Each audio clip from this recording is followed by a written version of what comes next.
ফতুল্লায় আজ ঢাকা প্রিমিয়ার লিগে শেখ জামাল ধানমন্ডি ইনিংসের দশম ওভারেই প্রথম বোলিং পেলেন রেজাউর রহমান।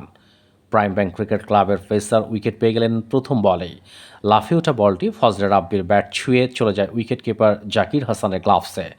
5 বল পর আরও বড় শিকার রেজাউরের। অফ স্টাম্পের বাইরের বলে চালাতে গিয়ে স্লিপে সাব্বির রহমানের হাতে ক্যাচ তোলেন সাকিব আল হাসান। নিজের প্রথম ওভারেই 2 উইকেট নেওয়া রেজাউর অষ্টম উইকেট নিলেন ইনিংসের 22তম ওভারে শেখ জামালের শেষ ব্যাটসম্যান শফিকুল ইসলামকে উইকেট কিপারের ক্যাচ বানিয়ে। 71 রানে অল আউট শেখ জামাল আর 23 রানে 8 উইকেট নিয়ে লিস্ট এ ক্রিকেটে বাংলাদেশের বোলারদের সেরা বোলিংয়ের রেকর্ড গড়লেন রেজাউর।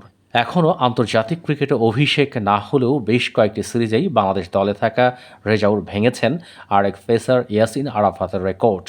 2017-18 মৌসুমে ঢাকা প্রিমিয়ার লিগে ফতুল্লাতেই আবাহনীর বিপক্ষে 40 রানে 8 উইকেট নিয়েছিলেন ইয়াসিন।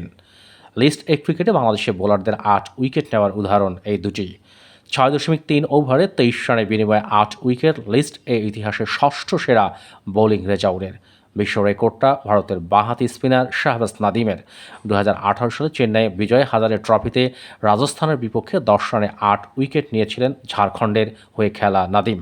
রেজাউরের দুর্দান্ত বোলিংয়ে বড় জয় এবারের লিগ শেষ করেছে তার দল প্রাইম ব্যাংকও। 271 রানের লক্ষ্যে ব্যাট করা শেখ জামাল 21.3 ওভারে 71 রানে অল আউট হয়ে হেরেছে 199 রানে। এ জয়ে 16 ম্যাচে 20 পয়েন্ট নিয়ে তৃতীয় হয়ে লিগ শেষ করল প্রাইম ব্যাংক। এর আগে 270 রানে অল আউট হয় প্রাইম ব্যাংক। আগের ম্যাচে সেঞ্চুরি করা জাকির হাসান আজ 95 বলে করেছেন সর্বোচ্চ 85 রান। এছাড়া মুশফিকুর রহিম করেছেন 94 বলে 78 রান, দুজনই মেরেছে 2টি করে ছক্কা।